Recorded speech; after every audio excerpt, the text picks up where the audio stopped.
idea to become relevant. I think in the history of man that is not at all unique.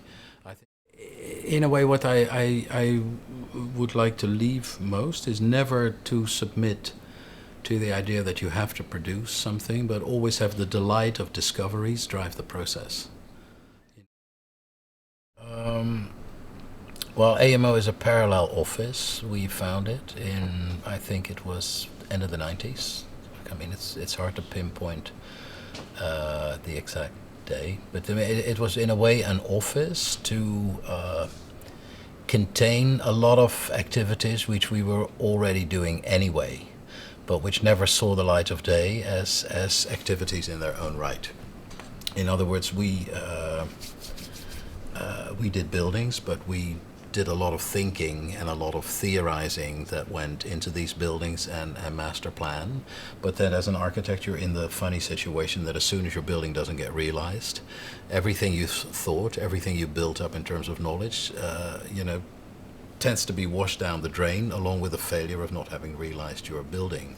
So therefore it's if you don't pay any specific attention to making the thinking somewhat autonomous and somewhat independent from the built end result, you're in danger of losing it and inventing the wheel time and again and again and again. And you also don't practice architecture as a form of knowledge per se. And then in the end of the 90s, there was an increasing number of clients that came to us essentially for strategic advice. Essentially, they all wanted a building or a master plan or anything of that sort. But they wanted that further down the line, and it became quite clear that they struggled with entirely different problem. And through conversations with them, we found out that we could be of better service for them if we did a different type of projects with them. So we had wanted to, we had basically been writing books about our work and doing a lot of work in the academic circuit up until then, which was in a way a form of autonomizing our research, in a way of existing as a cultural practice next to a professional practice. But at the end of the 90s, the first real professional or commercial opportunities came to kind of see that side of our work not as the kind of cultural philanthropy, but as a legitimate part of our business as well. So from then on, it provided us the opportunity that the cultural side of our dankjewel, that the cultural side of our practice could actually become part of the business. I mean, it's basically a very vulgar reasoning, but that's when we formally set up an independent entity with an independent tax number, with an independent, etc., etc., etc. So, but it's an idea we had at a much longer time, and in a way, and the fact that it became an independent entity also meant that we could market it as an independent entity, as a kind of selling point of our office, etc., etc. So that's where we do everything that we know doesn't lead to results. And AMO is actually something that in a way converts the need to know also into a productive part of our office. Whereas if you don't organize it like that, it just forever keeps the status of a kind of foreplay. That and the more commercial pressures there are on your office, the shorter that foreplay tends to be, the more shallow the need to know part tends to be. So it's in a way, and in a world that anyway has a lot of pressure for premature results, the space to explore and the space that you need in order to know is something you need to fight for permanently, and that's also part of the reason why we did what we did. Yeah. Then we got a chance to work on renewable energy, and energy is particularly a domain in which there is a clear a benefit that can be demonstrated, that can be translated into numbers for every country of Europe, that to show that when they act collectively, they're better off than when they act individually. And that's always a bit of a tall order. I mean, everybody knows that, but until you can prove it concretely in a particular domain, everybody's going to have the reflex to, and there's a lot of nationalism, particularly in the current climate, Also, Europe started as the European Union as a political system started as an industrial project to integrate the coal and steel industries of Germany and France shortly after the war, so they wouldn't go to war together, but also as a very practical thing, in a way to avoid political rhetoric, but to work on something practical. And if you look at Europe, and if this in a presentation, it's always the kind of practical projects like the high-speed rail network, like the Channel Tunnel, like Galileo, where Europe is incredibly successful. It's the political, even the euro. I mean, I don't know if we have this interview in 3 weeks from now. I maybe can't include that anymore. But where it's about practical forms of collaboration, it is actually quite an impressive entity. So for us to work on renewable energy was a very interesting chance to talk about an integrated Europe again on the back of that subject. And it's quite a simple proposition. If you imagine a Europe which largely becomes dependent on wind, solar, tidal, geothermal and hydro energy, you simply need a united Europe. Because, I mean, you have wind in the north, you have sun in the south, etc., etc. But you don't always have sun in the south, you don't always have wind in the north. So there are seasonal fluctuations which make all these energy types, when regarded individually, very, very volatile. And at the same time you have a constant demand for energy, so that only once you integrate them can actually the presence of one make up for the absence of the other at any given time. So we imagined a kind of an integrated, a little bit like what Buckminster Fuller did for the whole world in the 60s, an integrated network in Europe of kind of energy superhighways, so that very quickly solar energy could be transported from Spain to the north, that hydro could be transported to the south, so that you had a robust system of energy provision that could deal with all the seasonal or geographic fluctuations at any given time, because anything could make up for anything else at a given time. So it's a very simple idea. So then this is a kind of a translation of that energy network, partly based on the existing energy lines, partly based on the introduction and upgrading. And then as a provocative statement, we in a way imagined a Europe not of countries, but of regions whose primary identity was derived from the particular sort of energy that was gotten. So geothermalia, the carbon capture storage republic, in the Solar's hydro, blah, blah, blah, blah. It's a bit of a joke, but in a way it's again like our barcode was a bit of a joke. It was the rhetoric image, which in a way served as a front for the whole exercise, that got landed in the media, and that got the whole exercise an enormous amount of attention. And that's of course also our tragedy, that in a way the most frivolous joke, which is like almost a little more than icing on the cake, actually is the thing that propels the thing forward. Well, sometimes it simply takes 40 years for an idea to become relevant. I think in the history of man that is not at all unique. I think in the history of man that is even a relatively short period. Between the inceptions in somebody's brain and something eventually coming round, sometimes it takes a century.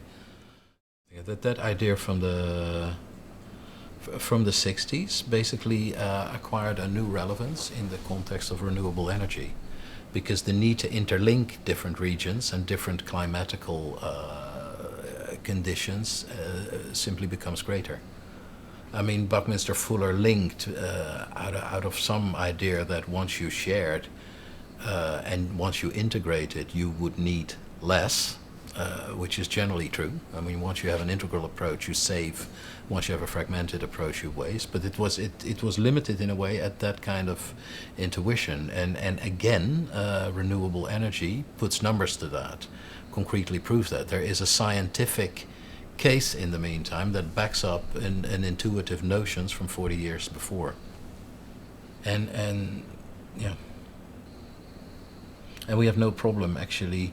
I mean, we have less and less of a problem admitting that a lot of our inspiration comes from a period in architecture which is in many ways most discarded.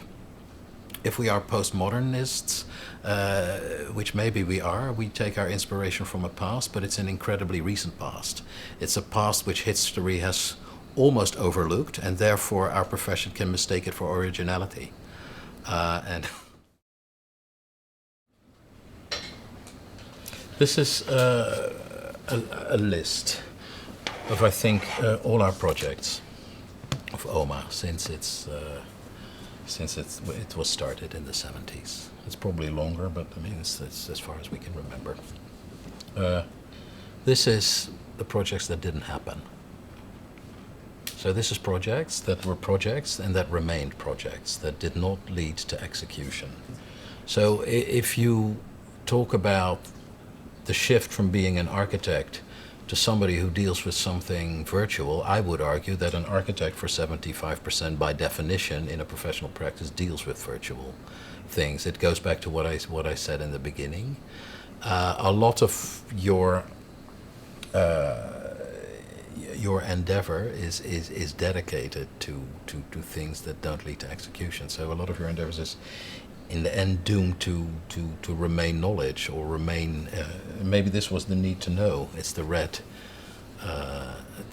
thing. And I don't think the transition in the end is so great, because even when you do a building as an architect, you're for a significant part clueless. If you do a hospital, for instance, you are at the mercy of a team of specialists which all deal with individual components of which they know far more than you do. You almost act as an integrator of all those specialisms, and hopefully you're the one with a good common sense. But like a journalist, and that goes back, you are one of the last remaining generalists, one of the last types of profession that is actually aimed at making a synthesis rather than pursuing a specialism. And a journalist is that, of course, as well, that with knowing bits and pieces of everything, you make a story and you make a narrative. And particularly when you act with decision makers or politicians, that is a very, very key competence. So we often find ourselves actually simultaneously completely powerless as completely powerful in a way that so in a way I don't think it's that much of a transition. I think all of what I ended up doing is already embedded in the root of what our profession is. This is a series of words, a series of terms which all relate to architecture, which all have an architectural meaning, but invariably in today's business jargon, military jargon, political jargon, these are invariably more used in their metaphorical meaning than in their literal architectural meaning, which suggests that architecture as a grammar or as a universe of knowledge has somehow also a competence embedded to speak about a lot more things than construction. When is something an infographic? I don't know, because I mean, I think there has been a gradual transition in our work, whereas I mean, a lot of our early infographics were data visualization, which I'm getting quite sick of in the end, because it's in a way a kind of ass-covering detour to saying what you eventually want to say. And where I find our work most interesting is when it's like this, when it's almost like something that could be taken out of a children's book, but is incredibly evocative. So when you make a complex issue incredibly immediate, and immediate to the point that even here, and in the case of the barcode, even language becomes obsolete. And in that sense, that it then almost ventures into the domain of art, that it's even to a certain point meaningless. Because I mean, anything that is a translation of numbers nowadays leads to somebody else that you presented to mentioning another number from another source, and then you get caught in the same trap that before you know it, you have a specialist discussion when you actually would like to have a discussion on a more general level. I mean, we take a lot of even inspiration from, see if I can find it, from propaganda posters. This was in the end when we worked on that earlier project that I mentioned for European identity. This is a poster that won a competition for the German Marshall Fund in 1948 to visualize the future of Europe. And the interesting thing, Europe was in a way a ship propelled forward by a series of sails that were the individual countries. So here you have, in a way, a very eloquent way of visualizing a common cause without sacrificing the national identities. And if you compare that to the European blue flag, which, you know, supposes a single identity, supposes like a superstate, it's that symbol is prone to all the wrong interpretations, whereas I think this one you know, in an immediate way, conveys quite a subtle and complicated message. Well, not complicated message, but a deliberately ambiguous message. I mean, and we live in an age of media where so many crude, strong imagery actually is at odds with the truth more often than that it actually represents the truth. Well, our buildings are modern, and in that sense, they're by definition not national, because no nation has a monopoly on modernism, you know. And in architecture, it's in many ways accepted to be modern. I mean, most well-known architects are now modern architects of sorts who operate internationally. So I mean, our reality as practicing architects, you know, is already an integrated Europe, or is already a globalized world, etc., etc., etc. Whereas, of course, for large segments of society, that is a lot less evident. So we also, in part and parcel, make a case for something which we already, as architects, inhabit. And I mean, I'm aware that maybe not every architect inhabits that, but I mean, our reality is already a long way along these lines. And so I'm not sure if you can say that the discovery, for instance, in the European project necessarily transforms our architecture. I think it's different. What was quite interesting for us, that it influences the way in which we argue for our architecture, and that often in difficult regions or situations you find unexpected allies, or you find moments in the history of the region which is unexpected proof or support for the approach you're taking. I mean, that it was, for instance, in the work we did in Dubai, which of course in many ways in its present form is like an orgy of kitsch, that actually in the 70s the Middle East had our oil crisis, which was their oil boom, had fostered a whole wave of modern architects where there's even mini realizations of metabolist projects, where Kenzo Tanga had an impressive career in a place like Saudi Arabia. That you find fragments like that once you step back and you start looking at a region calmly, so that you can also shed a light there on part of a history that is quickly forgotten. So, and in that sense, it in a way it provides a context and a discourse. More than that, I think it necessarily it's maybe it influences the building, but it's hard to put it into words. And I'm always, because many people ask this question, and I'm always a little shy to put it into words, because it's difficult to say. Yeah, and it's and it's such. I mean, making a building anyway is such an intuitive process in many ways. I mean, apart from all our theorizing and all our writing and all our discourse. I mean, whenever we work on buildings, I can assure you it is, you know, pretty basic, and there's a lot of underbelly also involved here, as I'm sure there is anywhere. You know, I mean, there's many of our embassies abroad who want to invite us over and flag us as an exponent of Dutch design. We always are somewhat uncomfortable with that. I mean, it's 85% of our office is not Dutch. This is like Dubai in the sense that 85% of the people who inhabit this place is from all over the world. The spoken language in our office is English. The Dutch are a minority.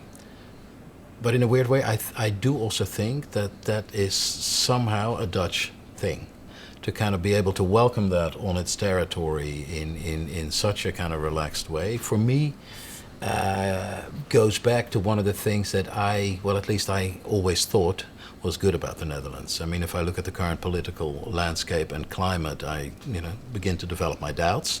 But let's say for somebody of my age, I do not know better that kind of welcoming attitude to outside influence, that kind of curiousness to outside influence is part of our culture. So in that sense,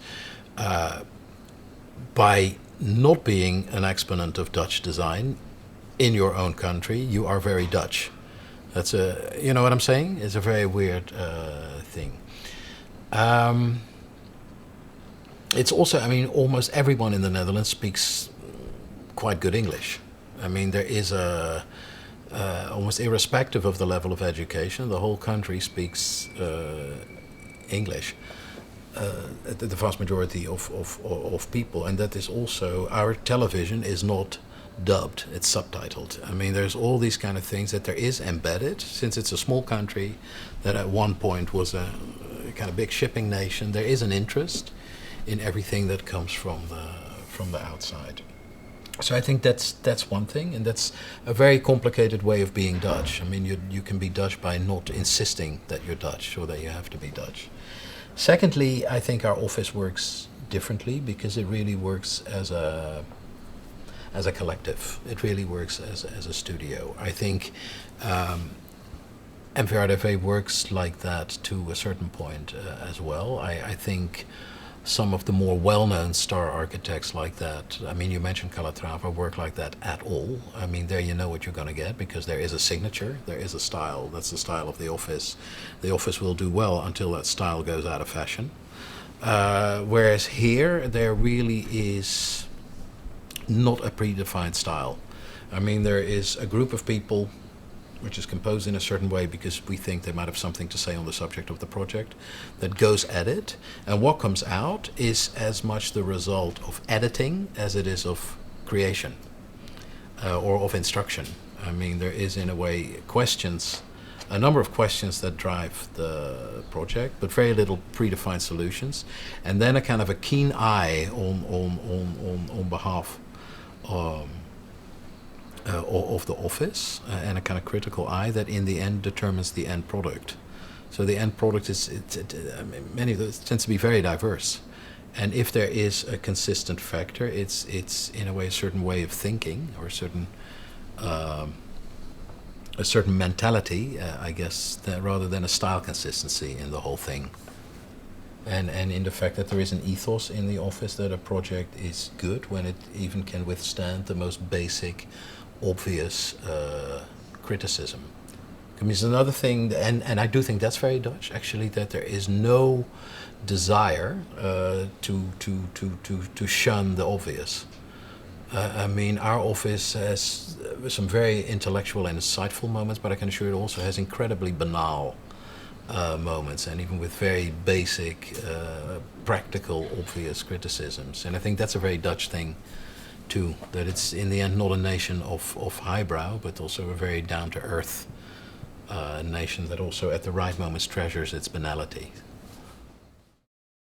This was Rotterdam in 1945. You know, the whole centre had been bombed out, but the demolition work of the bombed houses had been completed, but no reconstruction work had started. So it's like a clean slate with kind of few buildings left. Then this was Rotterdam, let's say, in the 60s, after the first wave of reconstruction had been completed. You could describe it as a modern city, as a kind of a showcase of modernity that had been used to recreate a city which actually had a center as old and as vintage as, for instance, Amsterdam or Utrecht. But this is Rotterdam in the meantime, if we look out of our window. I mean, there have been successive revisions of the modernist ideology to the point that you cannot really say that Rotterdam is a modern city anymore. It's an amalgamation of styles. I mean, in other words, it's a mess. But it's a very nice anarchistic mess in which you feel, as an architect, quite free to operate because you can almost do no damage. Then, yeah, this is the 60s, this is the 70s. A whole revisionist movement with Piet Blom, with his with kind of all of this stuff, and it almost looks like a Breugel painting, like a medieval Breugel painting. And actually, this is later than that. So in that sense, Rotterdam also is a nice embodiment of the successful architectural doctrines that have basically been dominating the architectural debate since the war. The next wave was, of course, a whole high-rise approach in the city. That the center had to be transformed into a kind of downtown. Well, at least for Dutch standards, many high buildings. But in a way, what this building tries to do is that it doesn't try to add another form to the city. It's deliberately, well, in not very flattering terms, it's a kind of formless heap, because it doesn't want to introduce the nth architectural style. It doesn't want to kind of claim a universal truth beyond its own plot, and it kind of, you know, it doesn't preach, but it kind of coexists with everything that had been there. I mean, if it's anything, it's modular, and it had to be a very public building, hence the free ground floor, and it had to be a very sustainable building. It had to be the most sustainable building in the Netherlands, although that's a little bit like being king in the land of the blind. But we took an approach that the Dutch word for sustainable is duurzaam, which means also durable, which has a notion of building for eternity, that you are sustainable when you build something that is useful forever. Whereas we had the idea that in today's world is a bit of a fiction, because things change, and if a thing is to be sustainable, it has to be adaptable rather than durable. So we took a building that you could build very quickly, but you could also demolish it very quickly. You could take it apart and end up with the same spare parts that you'd use to put it together, almost like a tent. I mean, there is 4 steel prefabricated elements that can be used to erect the whole building. Those elements all have standard dimensions that many speculative office buildings have as well. So these elements can, in theory, be taken back again and used somewhere else to create a different kind of building. But also, of course, you can take some elements away and reuse them somewhere else, so you can subtract and add bits even over time. So the building could change shape even in the face of programmatic changes. And that was so the whole idea of recycling, the whole idea of being temporary rather than eternal was a very important part in arguing for the sustainability of this building. So in a way, it's a very counterintuitive approach, because it broke with a number of the presupposition that exist around the subject of sustainability. So, and then this is the monument from the 50s that is there. It sort of fills that, touches that building partially. This whole thing is a vierendeel ligger, in the sense that there's no diagonals, but in a way the structural height is identical to a floor height, 3.6 meter. So it's like really a bit of inhabited structure. It cantilevers out from these 2 points. It clears the ground where the public part of the town hall is located, but it only touches this building on the very top. So that in a way the facade of the new hall is actually the old facade. The internal facade of the new hall is the old external facade of the old building. So you have an element of history as the backdrop of your town hall. So anyway, it's been approved. They're demolishing whatever is currently in here, and it looks like it'll be built. This is actually the presentation that won us the project. The first shift was here that we actually stayed within the height limit and built less high than less than the maximum we were allowed. This was the envelope, kind of slab on a podium, etc., and we transformed that into that thing where we were actually lower, where the apartments essentially had these outside terraces, so that also in the middle of the city, on the 20th floor, you could live like you were living in the suburbs with a garden, so that there would also be a kind of a renewed appeal to live in the heart of the city, even to those who actually preferred the conditions of outside the city. So it sort of tries to densify, etc., etc.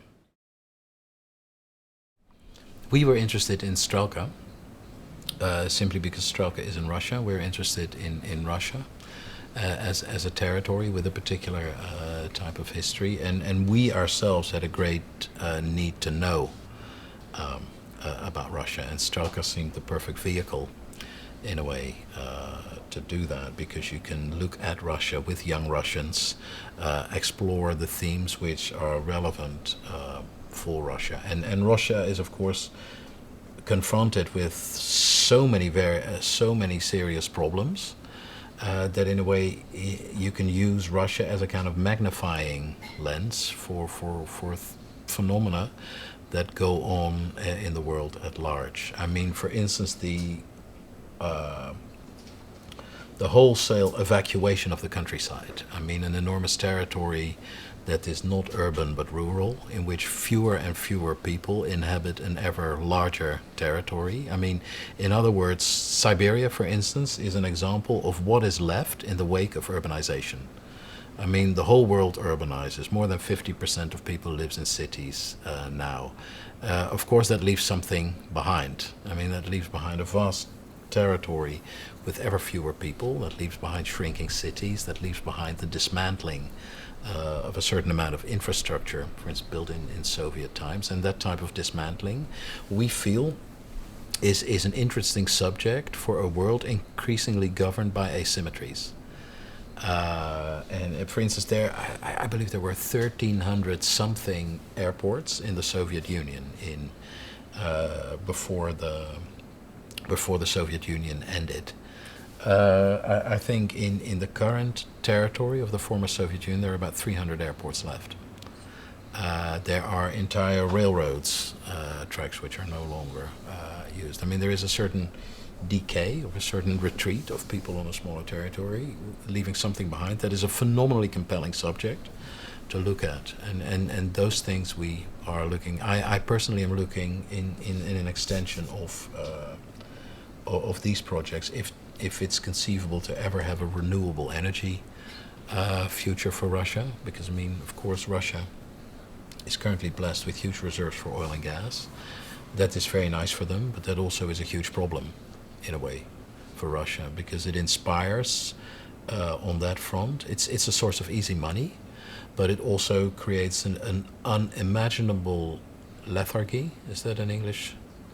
Yeah, lethargy in all other domains. It's very dispiriting to see that large parts of Russia, in terms of infrastructure, are almost like the Middle East today. You know, a country dominated by one resource, by one source of incoming, happily abandoning all other fields. I mean, they used to have phenomenally interesting pursuits of very many sciences. I mean, in the 90s, most of the sciences left for Silicon Valley or for Switzerland, and in that sense, it's I mean, to think about energy in a different way, in a more holistic way, is also from that point of view interesting. So it's more that what we're doing at Strelka than pursuing design per se.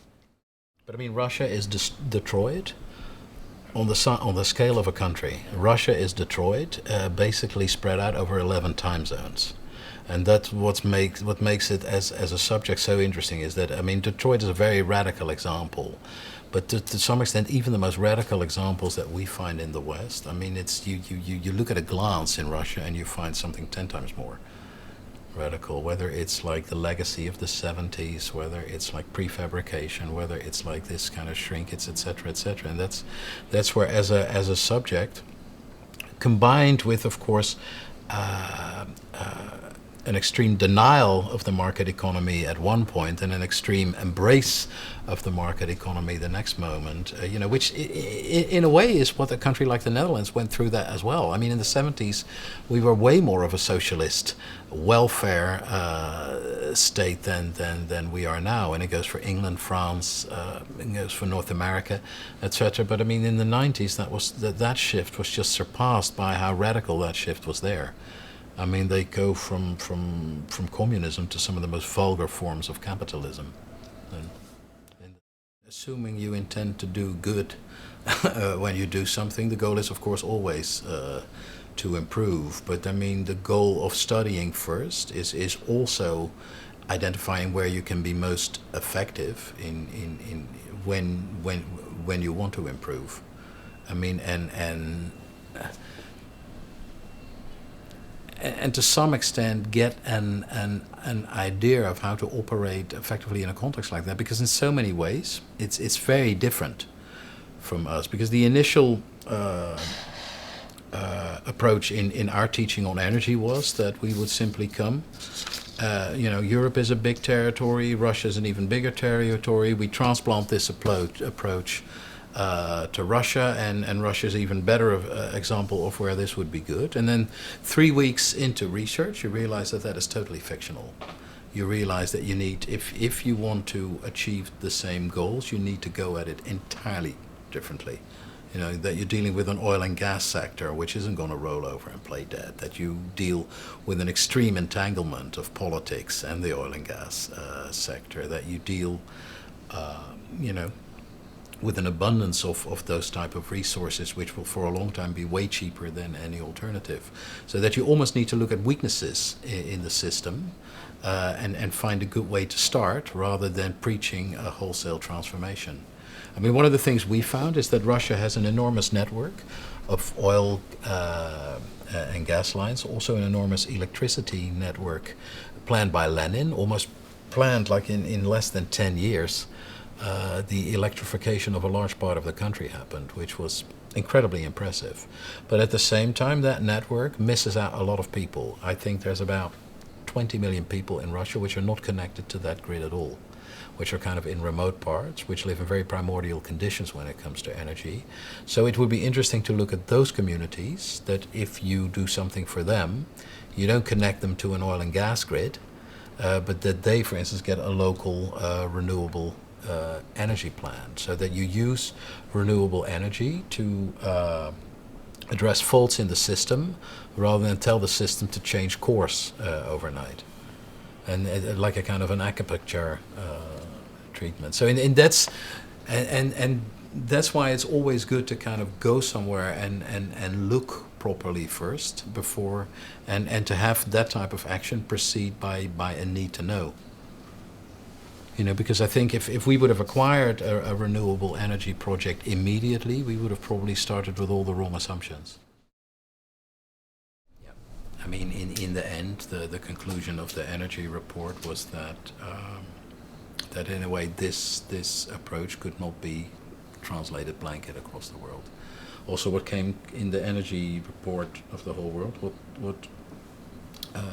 because of course renewable energy relies a lot on electrification, but then there are huge parts of the world. I mean, 1 in every 4 people in the world currently, I think, is denied access to proper electricity. So that also means that for a long time you will have to probably rely on different things while that electrification is taking place. I mean, it's from the energy report, it's clear that bioenergy, in the scenario the World Wildlife Fund conjured up, that bioenergy will play a huge role in a way in taking care of a transitory state which will take quite some time. That if you want to go to 100% renewables in 2050, that it's going to be another 50 years before you actually can eliminate biofuels as well. I mean, that creates an interesting situation in a world where already food prices are on the rise. You in a way organize a competition between energy provision and food provision. So this scenario, I would say, is not entirely without risk. Yes, it addresses CO2 emission, but it may well trade CO2 emissions in for far more immediate and serious problems, which make CO2 emissions seem like a luxury. And in that sense, it's what became clear in working on a global scale and in working on Russia is that, as opposed to working on Europe, that you have to tread incredibly carefully, and that it's enormously important not to take the same type of euphoric approach as you can do in a relatively wealthy, and well-equipped part of the world. Well, Vincent and I makes his own things, which are very, very nice. He makes models for us, which are very, very nice. But when he makes models for us, he, in a way, is at the tail end of a design process in which many things have been thought out. He needs to kind of pick from those things what he wants to bring forward in order to convey, in a very immediate way, the essence of a project. But it's essentially a project that's finished. What, in a way, we have as a problem is that we need to imagine things before those things are invented. So it's the opposite thing, that when we make models, they're also very simplistic, but they're not simplistic by weeding things out. They're simplistic because we simply don't know everything. So we have to see something in something before it's there. He is almost trained to no longer see the things which are already there, to see the original idea again. So, do you know what I mean? It's a model like this was made, and currently we have the project. Currently we like the project. Currently we're convinced about the project. This was one of 40 different ideas how to inhabit this courtyard, which there were a number of them promising and a number of them not. But I mean, it's not so obvious that you choose this one. You know, and everything that I say about Rotterdam and you know, the layer of styles and not wanting to add another style, all of that is made up as you go along. I mean, the moment that we decide to pursue this direction, and that's what I mean, is also about the degree of underbelly in the practice, is simply what we feel is the most evocative idea. What we intuitively feel is the idea that simply will bring forward most of the next ideas. So it's a kind of an ability to see something into something where there's basically not that much to see yet. Yeah, and in the end, just scientific research and analysis and all of those things, that whenever people describe it like that, although I feel flattered, but in the back of my mind I also raise an eyebrow a little bit, because I mean, deep down I know how incredibly intuitive even those processes are, and also it's very weird that in a design process you have to work very hard, but the key element to success is the ability to delay. The ability to delay a decision until you know that you see what you see, and that is hugely exhausting at times, of course, because you have time pressure, you have deadlines, you need to do, and people expect things, etc., etc., and all the while you need to keep your head cool and delay until you're ready, until you see what you see. In that sense, and you need a delay. You almost need to look at the development in slow motion in order not to miss some very essential bits. In a way, what I would like to leave most is never to submit to the idea that you have to produce something, but always have the delight of discoveries drive the process. You know, and in that sense, your own intuition is as much of a measurement as any expectations placed upon you. And often when you rely on your own intuitions, you will find that in the end you are more ambitious than when you simply kind of try to fulfill expectations. And in the face of a lot of pressures, I think that is an important thing to kind of keep close to yourself at all times. You know, it's in the end, in the end I always say it's not me who does it, but it's you. You know, and in the end, I mean, one of the lines I use frequently is that what I like best in an educational context is to simply be a spectator. And once that happens, it works best, you know. A spectator with the occasional snide comment, but.